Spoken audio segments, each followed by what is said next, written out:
Good morning everyone. स्वागत है आप सभी का विजडम एजुकेशन पे। आज 26 फरवरी 2022 है। दैनिक जागरण के राष्ट्रीय संस्करण का कंप्लीट न्यूज़ एनालिसिस करेंगे। आगे बढ़ने से पहले हमारे चैनल पे नए हैं तो सब्सक्राइब कर दें। अपने दोस्तों के साथ, कलीग के साथ जो भी कमीशन की तैयारी कर रहे हैं, किसी भी स्टेट पीसीएस की तैयारी कर रहे हैं या किसी भी कंपटीशन की तैयारी कर रहे हैं, उनके साथ निश्चित तौर पर इसे शेयर कर दें। कोई क्वेश्चन पूछना चाहते हैं, कोई सुझाव देना चाहते हैं, कमेंट सेक्शन में दे सकते हैं। वीडियो को लाइक कर दें। साथ ही साथ हमारी टेलीग्राम चैनल को ज़रूर जाकर ज्वाइन कर लीजिएगा। जो इम्पॉर्टेंट न्यूज़ होता है उसको इस तरह से मैं टिक करके टेलीग्राम पे प्रोवाइड करता हूँ ताकि इम्पॉर्टेंट न्यूज़ आप लोग पढ़ लें। और मुझसे कोई पर्सनल क्वेश्चन पूछना चाहते हैं, इंस्टाग्राम पे मुझसे फॉलो कर सकते हैं। लिंक आपको डिस्क्रिप्शन में मिल जाएगा। टेलीग्राम चैनल का लिंक भी आपको डिस्क्रिप्शन में मिल जाएगा। चलिए, आप सभी के लिए आज का क्वेश्चन, वीडियो को पॉज कर लीजिए, उसके बाद इस क्वेश्चन का जवाब हमें दे सकते हैं। वीडियो के आखिर में इस पर डिस्कस कर दूंगा। क्वेश्चन है कि घड़ियाल का प्राकृतिक निवास स्थल कहाँ है। और ये क्वेश्चन भी यूपीएससी में पूछा गया है, कई सारे स्टेट पीसीएस में भी ये क्वेश्चन पूछा गया है कि घड़ियाल जो होता है उसका प्राकृतिक निवास स्थान कहाँ है। ऑप्शन ए चिल्का झील, बी चंबल नदी, सी पुलिकट झील या डी पश्चिमी घाट। सभी अटेम्प्ट कीजिएगा, वीडियो के आखिर में इस पर डिस्कस कर दूंगा। कीव पे कब्जे की लड़ाई तेज, रात दिन धमाके। कीव क्या है? तो कीव यूक्रेन की राजधानी है और लगातार रूस की सेना यूक्रेन की तरफ बढ़ रही है। आज मैंने एक सेपरेट वीडियो बनाया था रूस यूक्रेन विवाद पे, आप लोग नहीं देखे हैं तो जाकर के देख लीजिएगा। अब देखिए यहाँ पे क्या है, यूक्रेन को परमाणु हथियार नहीं बनने देंगे। तो परमाणु हथियार नहीं बनने देंगे, ये कहना है पुतिन का कि यूक्रेन को परमाणु हथियार हम नहीं बनाने देंगे। दूसरा यहाँ पे इसको आप देखिए, दुनिया मदद करे जेलेंस्की। तो जेलेंस्की जो यूक्रेन के राष्ट्रपति है वो लगातार अपील कर रहे हैं कि विश्व उनकी मदद करे। और तीसरा इनको देखिए आप, यूक्रेन नहीं भेजेंगे सैनिक बाइडेन। अमेरिका जिस तरह से खामोश है, पिछली 2-3 इशू ऐसा है जहाँ पे अमेरिका खामोश है दिख रहा है हमें, और कहीं ना कहीं यह पूरे विश्व के लिए खतरनाक है, क्योंकि विश्व के कई सारे देश ऐसा है जिसकी सुरक्षा की गारंटी अमेरिका ले चुका है। जैसे आप जापान ले लीजिए, जापान कोई मिलिट्री पावर नहीं है। जापान भले ही इकोनॉमिक पावर है लेकिन मिलिट्री पावर जापान नहीं है। विश्व की तीसरी सबसे बड़ी इकोनॉमी है जापान की, लेकिन वो मिलिट्री पावर नहीं है। जापान अपनी सुरक्षा के लिए डिपेंड है किस पे? अमेरिका पे डिपेंड है।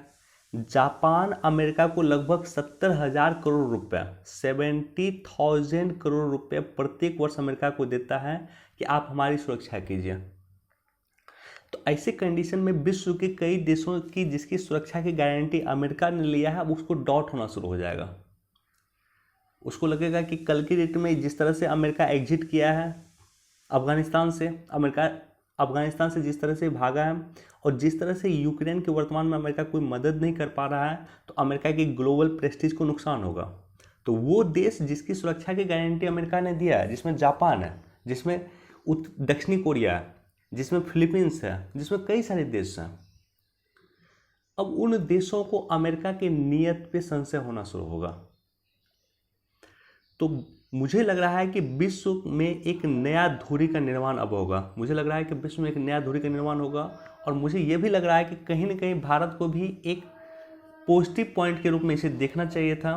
और कई सारे देश जो अमेरिका पे डिपेंडेंट है, उसकी डिपेंडेंसी कहीं ना कहीं भारत की तरफ झुकाव बढ़ेगा या भारत की तरफ बढ़ सकता है। दूसरा मुझे दिख रहा है कि ताइवान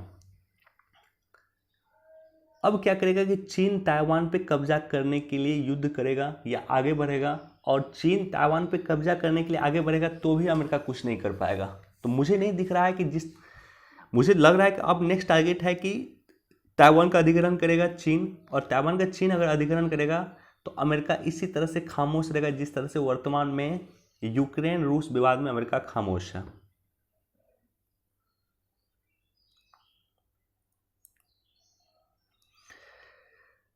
विशिष्ट रक्षा प्रणाली के लिए रक्षा क्षेत्र में आत्मनिर्भर जरूरी। हम अपनी लगभग 60% हथियार रूस से परचेज करते हैं। 60% हथियार जो है कहीं कहीं रूस से हम परचेज करते हैं। इसलिए कई सारे देश जो है हम पे दबाव डाल रहा है कि हम रूस का विरोध करें। देखिए यूक्रेन और रूस के बीच में विश्व कहीं न कहीं भारत की तरफ देख रहा है, बहुत सारे देश भारत की तरफ देख रहा है, और भारत जो है एक न्यूट्रल स्टैंड लिया हुआ। भारत ना तो यूक्रेन के पक्ष में है और ना तो रूस के पक्ष में, लेकिन परंपरागत तौर पे देखिए तो रूस हमारा बहुत क्लोज मित्र रहा है। 1998 का जो परमाणु विस्फोट भारत ने किया था, उस समय में अमेरिका हम पे सैंक्शन लगा दिया था। उस समय में संयुक्त राष्ट्र के सुरक्षा परिषद में कई सारे हमारे खिलाफ प्रस्ताव लाए गए थे अमेरिका और पश्चिमी देश के द्वारा, और यही वो रूस था जो हमारा समर्थन किया था। तो उस समय में जब 1998 में हम संकट में थे, तब रूस ने हमारा समर्थन किया था। रूस ने हमें सैंक्शन से बचाया था, यूएन के सैंक्शन से बचाया था। और उस समय में अगर आप देखिएगा तो उस समय में यूक्रेन ने भारत का विरोध किया था। तो ये सब चीज़ें इंटरनेशनल रिलेशन में देखी जाती है कि कब किसने आपका सहयोग किया था और कब किसने आपका विरोध किया था। तो अभी क्या हो रहा है कि अभी अमेरिका हम पे दबाव डाल रहा है। अमेरिका हम पे दबाव डाल रहा है कि आप रूस के अगेंस्ट में स्टेटमेंट जारी कीजिए, और भारत जो है न्यूट्रल स्टैंड लिए हुए, भारत यूक्रेन और रूस दोनों को शांति अपील कर रहा है, लेकिन रूस के खिलाफ कोई स्टेटमेंट भारत नहीं जारी कर रहा है, क्योंकि संकट के समय में रूस भी हमारे साथ था। ये हमें भूलना नहीं चाहिए कि यूक्रेन हमारे साथ नहीं था, रूस हमारे साथ था 1998 के समय में भी। तो ये जो टॉपिक है कि लगभग 60% हथियार हम रूस से परचेज करते थे। एक तो रीज़न ये भी है कि हम अपनी ज़्यादातर हथियार की डिपेंडेंसी कहाँ पे है, तो हमारी रूस पे है। तो इसलिए भी कहीं कि भारत रूस का प्रत्यक्ष तौर पे विरोध नहीं कर पा रहा। इस टॉपिक पे ये जो बजट से जुड़ा हुआ, और बजट में इस बात की चर्चा हमने किया था, बजट को एक सेपरेट वीडियो मैंने बनाया था, वहाँ पे ये सारे के सारे पॉइंट हमने डिस्कस किया था। इसको पढ़ लीजिएगा आप लोग। और बजट पे जो हमारे सेक्शन है, लगभग 50 से 55 मिनट का वीडियो होगा, वो जाकर के देख लीजिएगा। हाईकोर्ट, कर्नाटका हाईकोर्ट में सुनवाई पूरी, फैसला सुरक्षित। देखिए ये जो विवाद है, हिजाब विवाद, इसको लेकर के माननीय हाईकोर्ट में चल रहा था सुनवाई, और सुनवाई पूरी हो गई, फैसला सुरक्षित रख लिया। अब ये भी जो भी डिसीजन आएगा इनका, उस डिसीजन पर मैं सेपरेट वीडियो बना करके या डिटेल से वीडियो बना करके डिस्कस कर दूंगा। अभी इसको डिस्कस करने का कोई तुक नहीं बनता है, तो इस पर निर्णय आने दीजिए माननीय हाईकोर्ट का, उस पर मैं डिटेल से डिस्कस कर दूंगा उसके बाद।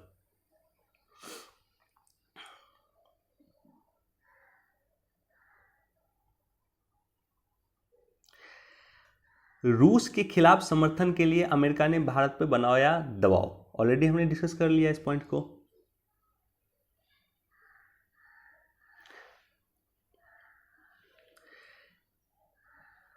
रूस दौरे से गलत कूटनीतिक से इमरान की किरकिरी। देखिए ये इमरान खान के लिए भले ही किरकिरी हो, लेकिन भारत के लिए अच्छी न्यूज़ है।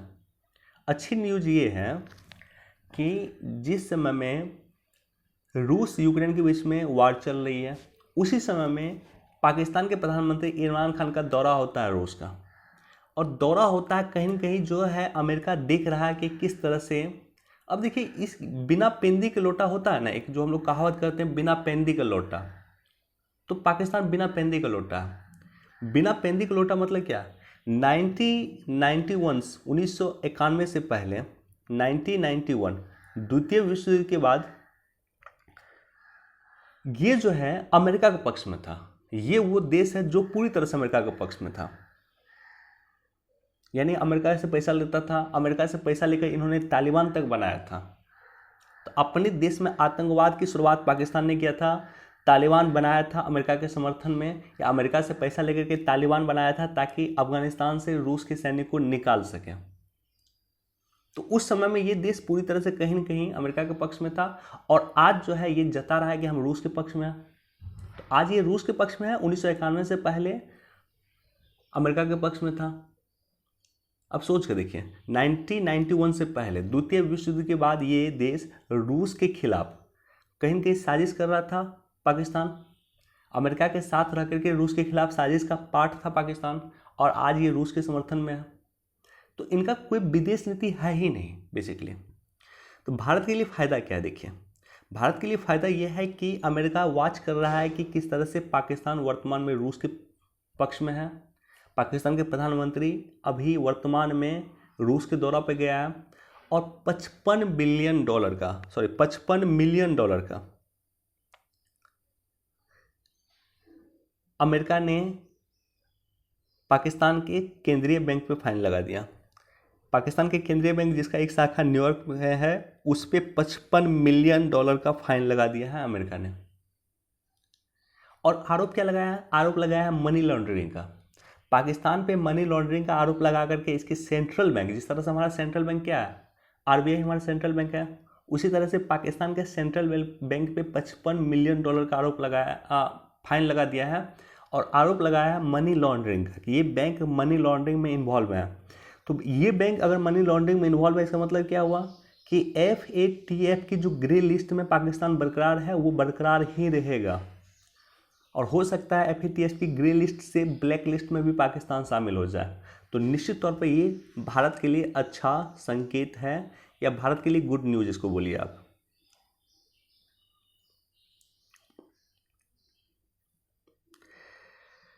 विश्व व्यवस्था बदलने वाला यूक्रेन संकट, निश्चित तौर पे यूक्रेन का जो ये संकट है ये विश्व की जो है व्यवस्था को परिवर्तित कर देगा और इसमें लगभग वही सारे के सारे पॉइंट है जो हमने आज एक सेपरेट वीडियो में डिस्कस किया। देखिए यूक्रेन भी इतना जल्दी हार नहीं मानेगा। जिस तरह से तालिबान के अधिग्रहण के समय में अफगानिस्तान के आर्मी ने हार मान लिया था, हथियार डाल दिया था, उस तरह से यूक्रेन हथियार नहीं डालेगा। यूक्रेन इतनी आसानी से मुझे नहीं लग रहा है कि हथियार डालने वाला है। तो नाटो, सोवियत संघ और उसके नेतृत्व में वार्सा संधि के देशों की संयुक्त सैन्य शक्ति से मध्य यूरोप को बचाने के लिए अस्तित्व में आई थी।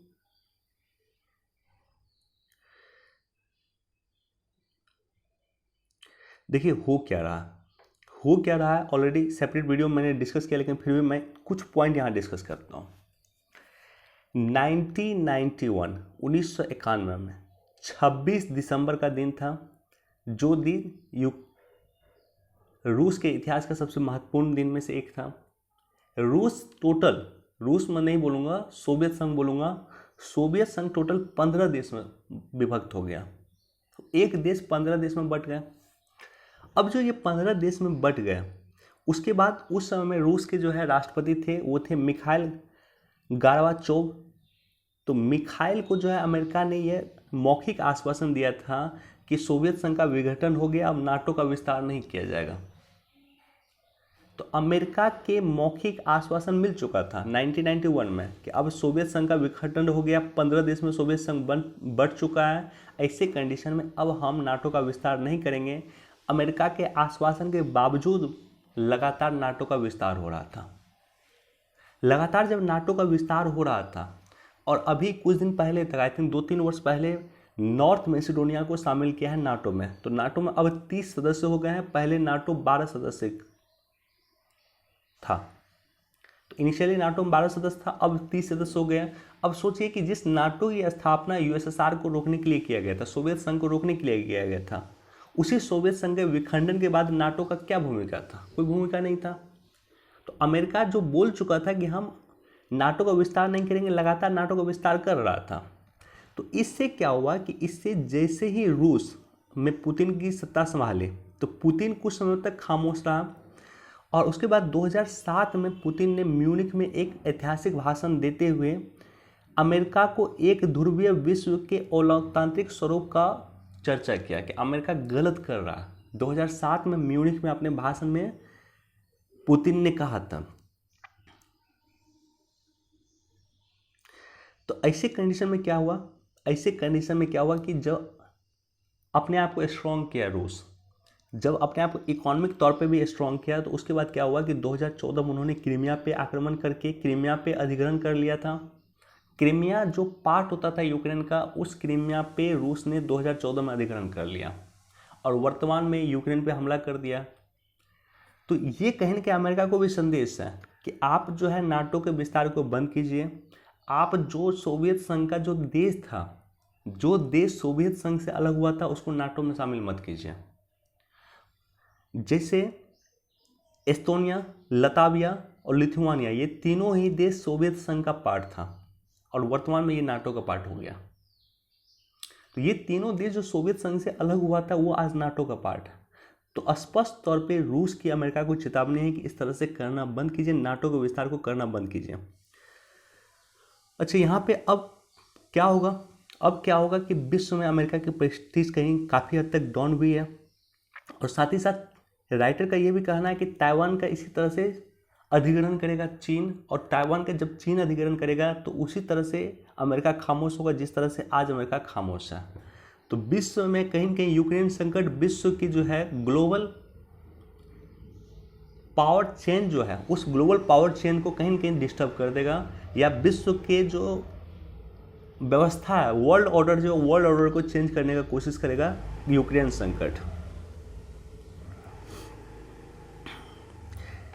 देखिए, ये टॉपिक काफ़ी इंपॉर्टेंट है, कई बार मैंने चर्चा किया है, लेकिन मैं इस पर डिटेल से चर्चा नहीं कर रहा हूँ, सेपरेट वीडियो बना दूंगा इस पर। टॉपिक इंपॉर्टेंट क्यों है? टॉपिक इंपॉर्टेंट है कि जो हमारे देश के प्रधानमंत्री हैं, अगर पिछले 2 सेशन में लगातार उनका सुनिए, जो यूएन में वो भाषण देते हैं, 2020 और 21 दोनों का भाषण मैंने सुना है। यूनाइटेड नेशन को जो संबोधित करते हैं सितंबर महीने में, दोनों भाषण मैंने सुना, 20 का भी सुना है, 21 का भी मैंने सुना। और दोनों भाषण में इन्होंने एक बात की जिक्र किया था कि यूएन आज अप्रासंगिक हो गई है। यूएन आज अप्रासंगिक हो गई है क्यों? क्योंकि कोरोना वायरस को रोकने में यूएन नाकाम रही है। और क्या अभी तक यूएन ये इस बात का पता लगा पाई है कि कोरोना वायरस की उत्पत्ति कहाँ से हुआ, किस देश से हुआ? यूनाइटेड नेशन आज भी हमें यह नहीं बता पाई कि कोरोना वायरस की उत्पत्ति किस देश से हुआ, कहाँ से हुआ। और कोरोना वायरस को रोकने में नाकाम रही थी यूएन, इसलिए हमें यूएन में रिफॉर्म्स की आवश्यकता। प्रॉक्सी वार की स्थिति चल रही है। चीन किस तरह से प्रॉक्सी वार में इन्वॉल्व है, चीन किस तरह से अन्य देशों के साथ वार कर रहा है, युद्ध कर रहा है, क्या उसको रोकने में सक्षम है यूएन? बिल्कुल नहीं। प्रॉक्सी वार को रोकने में सक्षम नहीं है। रूस यूक्रेन विवाद चल रहा, रूस यूक्रेन वार को क्या रोकने में सक्षम है यूएन? बिल्कुल नहीं। तो ऐसे बहुत सारा रीजन आपको मिल जाएगा, जो रीजन इस बात को इंडिकेट करता है कि 1945 में 1945 में जो संगठन की स्थापना उस समय की समस्या के लिए प्रासंगिक रूप में किया गया था।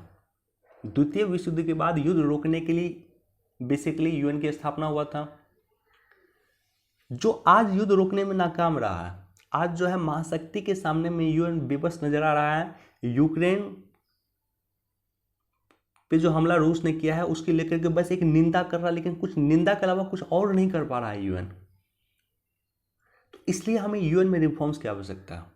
वर्तमान में जिस तरह से यूएन वर्तमान की समस्याओं को रोकने में नाकामयाब रही है, इसलिए हमें यूएन में रिफॉर्म्स की आवश्यकता है। और ये मैं नहीं कर रहा हूँ, हमारे देश के प्रधानमंत्री 2 बार यूएन को संबोधित करते हुए कह चुके हैं।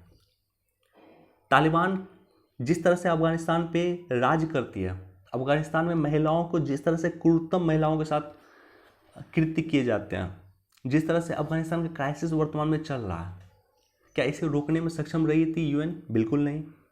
तो ऐसे कई सारे रीजन हैं जो आपको दिखेंगे कि जो यूएन को अप्रासंगिक बना रहे हैं वर्तमान में। तो इसलिए आवश्यकता है हमें कि यूएन में रिफॉर्म्स की। तो सेपरेट वीडियो बना करके मैं डिस्कस कर दूंगा इस पर। मातृभाषा में शिक्षा को प्रोत्साहन, शिक्षा को अगर मातृभाषा में प्रोत्साहन दिया जाएगा तो उसका कई सारा पॉइंट होगा। एक तो इंजीनियरिंग का स्टूडेंट हो, मेडिकल का स्टूडेंट हो, उसे समझ में ज़्यादा आएगा। दूसरी बात क्या है कि उसका सॉल्यूशन आसानी से लोगों के पास पहुंच पाएगा और अधिक से अधिक लोग कहीं ना कहीं इन सब चीज़ों में इन्वॉल्व हो पाएंगे। तो मतलब जो इंजीनियरिंग की किताब है उसको स्थानीय भाषा में लिखा जाए, जो मेडिकल की किताब है उसको स्थानीय भाषा में लिखा जाए, और इसकी कहीं ना कहीं शुरुआत हो चुकी है। अब देखते हैं इस पर क्या होता है।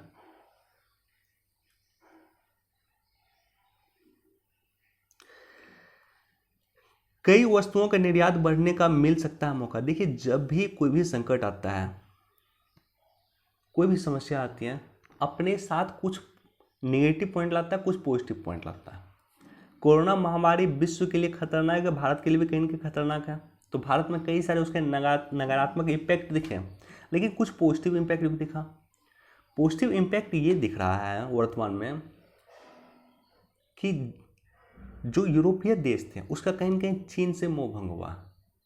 चीन से जो वो सामान मंगाते थे अब वो परहेज करते हैं चीन से हम सामान मंगाने का। और वर्तमान में जो यूक्रेन क्राइसिस हो रहा है, रूस यूक्रेन क्राइसिस हो रहा है, दोनों देश मिलकर के 25% विश्व के गेहूं का निर्यात करते थे। तो ऐसे कंडीशन में रूस और यूक्रेन से गेहूं का निर्यात बंद होगा तो गेहूं का निर्यात कौन करेगा? भारत करेगा। तो गेहूं का निर्यात की अपॉर्चुनिटी भारत को मिलेगी। और कई सारे जो इंजीनियरिंग गुड्स हैं, कई सारे जो अन्य सामान है, जो इलेक्ट्रॉनिक सामान है या इंजीनियरिंग उत्पाद हैं, केमिकल हैं, स्टील हैं, लोह अयस्क हैं, ये सब पे कहीं ना कहीं यूरोपीय देश जो डिपेंड होते थे रूस पे, अब किस पे डिपेंड होंगे? भारत पे। चीन पे भी डिपेंड हो सकता है, लेकिन कोरोना को लेकर के चीन की और वो उतना उत्सुक नहीं है, तो ये डिपेंड होगा अब भारत पे। तो निश्चित तौर पे भारत का निर्यात अब बढ़ने वाला। तो ये संकट भी में कुछ ना कुछ पॉजिटिव आप ढूंढ सकते हैं कि किस तरह से यूक्रेन रूस जो विवाद हो रहा है उसमें भारत के लिए क्या क्या पॉजिटिव हो सकता है, इसको आप लोग ढूंढ सकते हैं। 5-6 पॉइंट आपको मिल जाएगा।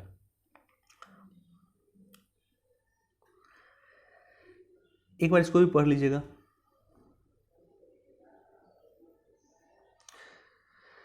चलिए इतना ही न्यूज़ था, लौटते हैं क्वेश्चन पे। घड़ियाल का प्राकृतिक निवास क्या है? चंबल नदी। चंबल नदी का जो क्षेत्र है वो घड़ियाल का प्राकृतिक निवास है, इसका आंसर हो जाएगा ऑप्शन बी। चलिए वीडियो देखने के लिए आप सभी का धन्यवाद। Thank you so much. Please do like share and subscribe. Thank you so much.